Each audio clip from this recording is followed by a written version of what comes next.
You'll do that. What about you? You're very Amy, welcome. you'll do And this is a wee that. sneaky one. This isn't part of the usual sort of stuff. I thought I'd sneak this one in because it's momentous times. If you'd be Papish, it's momentous times. Because after the funeral of Pope Francis, the Catholic Church begins its journey to find a new pontiff, which will end with a cardinal now standing at the balcony at St. Peter's and announcing to the assembled thousands the often heard cry, Habemus Papam, which means we have a pope.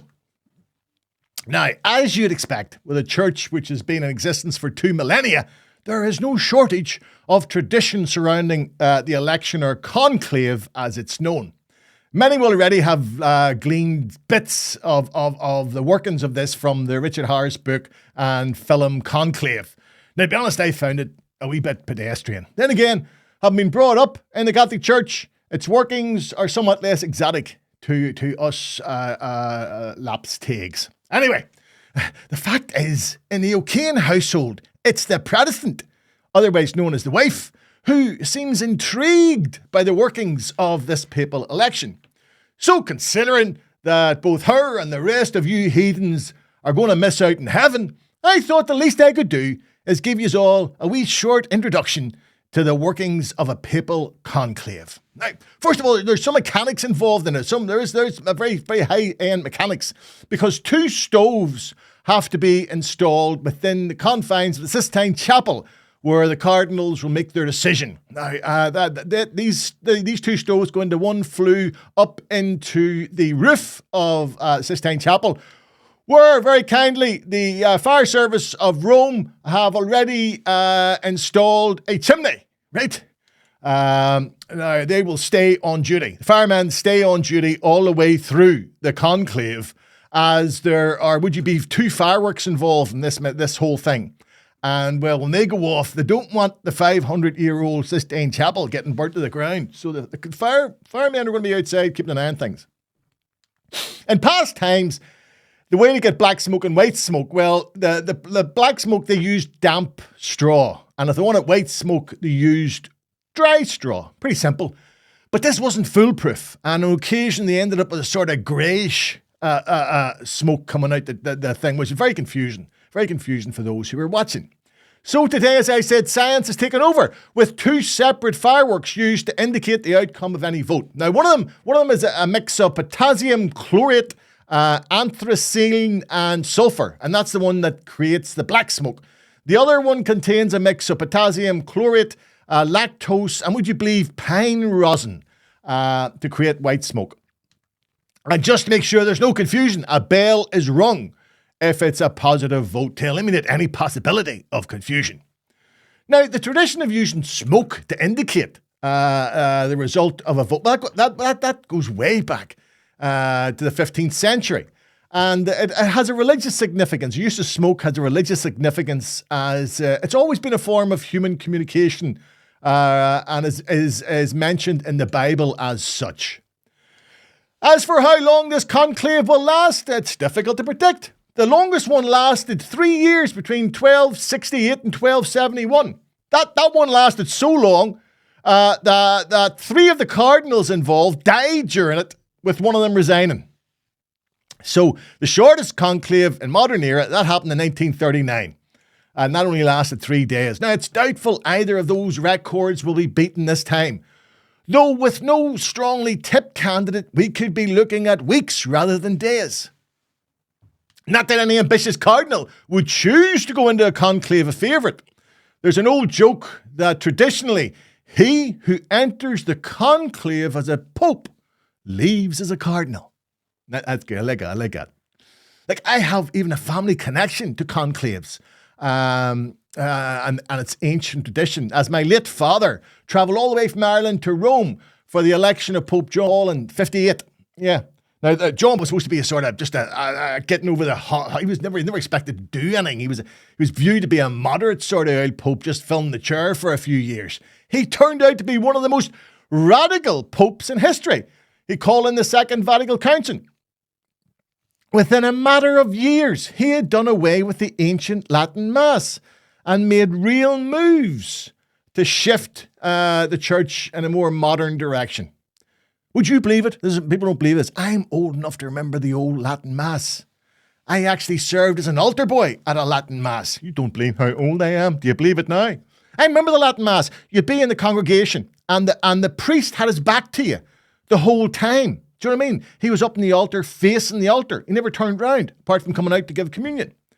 So the whole congregation, they sat saying the rosary because, of course, they didn't understand a word he was saying because he's talking Latin. Very strange, very strange. Like it was a time when no woman would think of entering a Catholic chapel without having her head covered, either with a scarf or hat. And when priests could still call out errant parishioners from the pulpit.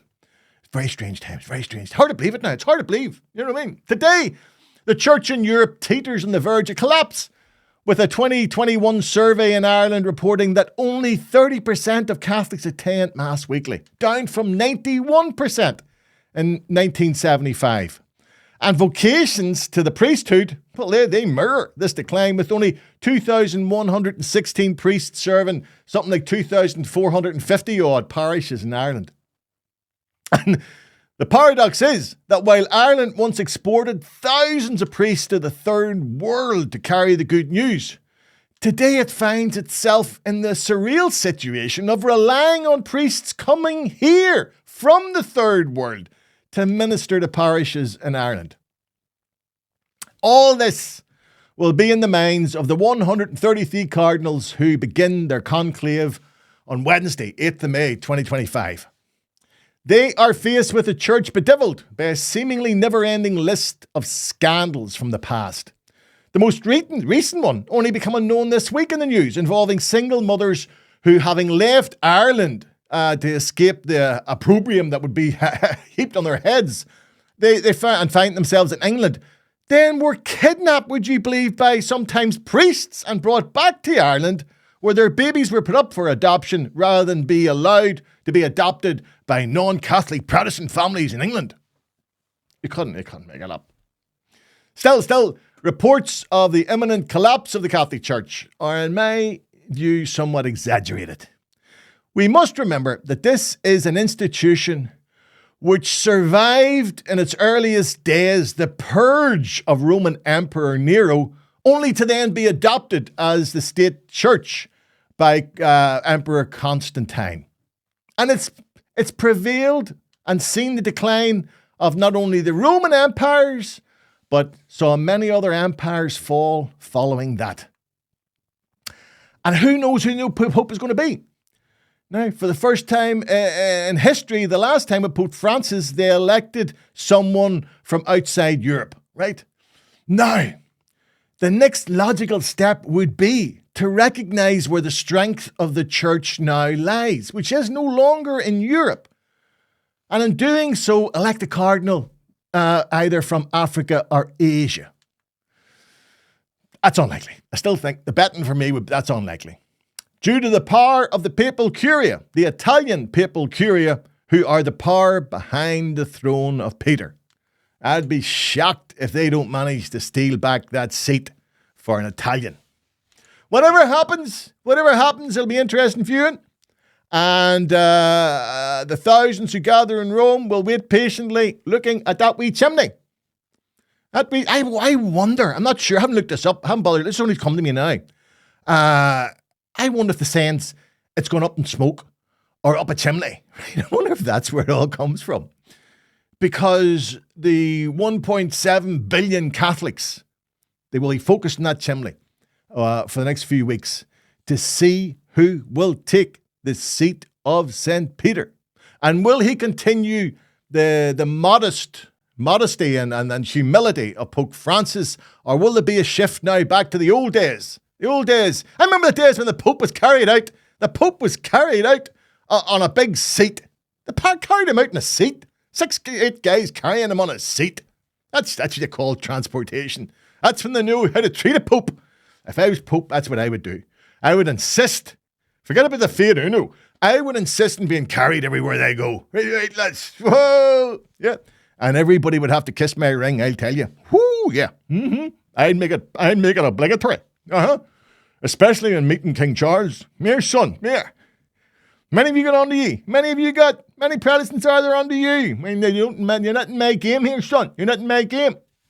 Anyway, I hope this has been illuminating for many Protestants and also for many lapsed Catholics, because there's an awful lot of tags have no idea. Because we're not really brought up, even though we go to Catholic Christian brothers and the secondary school to ask questions.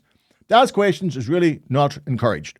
I've told this before, but I'll tell it this one last time. I have the I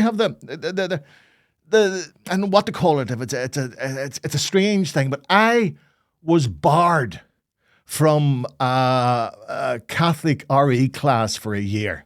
Yes, I was being taught by Brother Murphy, long since deceased. Lovely big man. But I knew we were going into the Catholic Church's attitude towards contraception.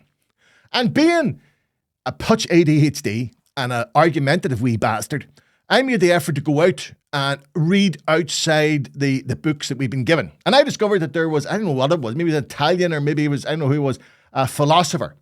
And they'd come up with this question, which I found very interesting. So when it came to Brother Murphy telling us about the Billings method, the accepted method of contraception within the Catholic Church, I put my hand up. And I says, brother, can you answer me this question? Why is it the Catholic Church allows women recourse to the calendar, but not to chemistry or physics? Out of the class, O'Kane! Get out of this class! He threw me out. He literally threw me out of the class. And that's what happened. The next year, he made me sit outside the RE class. I still had to come to the class. I still had to come, like leper. I wasn't allowed to come in. I had to sit outside the class when the rest of them were brought in to be taught RE. But wouldn't you know it? Again, the ADHD thing. Wouldn't you know it? When it came to times for the exams, guess who was only one of 3 boys who got an A in GCSE O-level as it was then?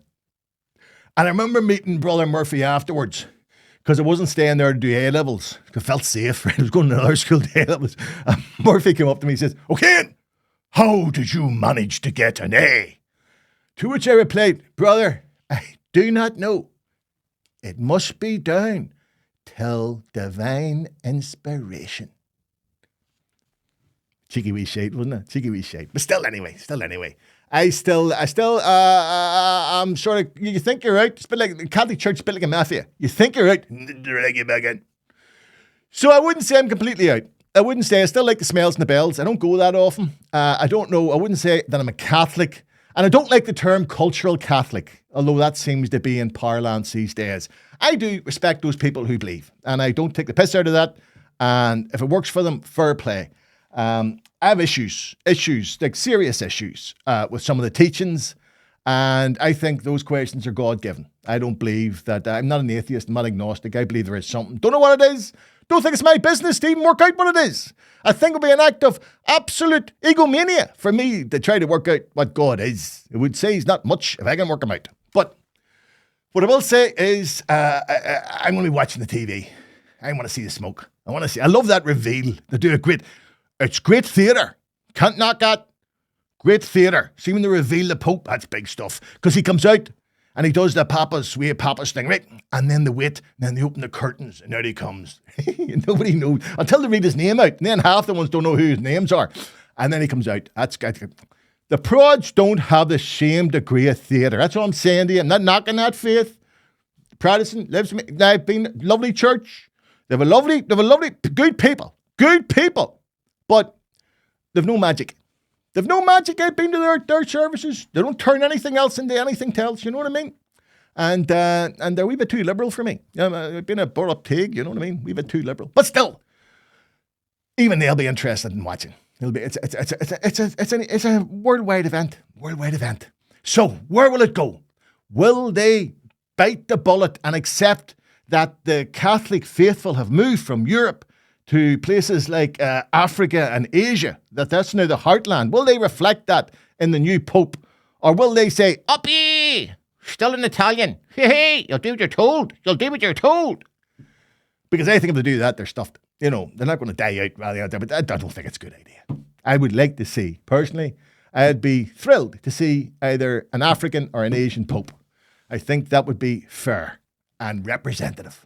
God forbid we have representation in religion. Don't want to start that shit, Jake. You don't want to start that shit. That sounds like politics. You'll do nothing. You hear me? You'll do nothing.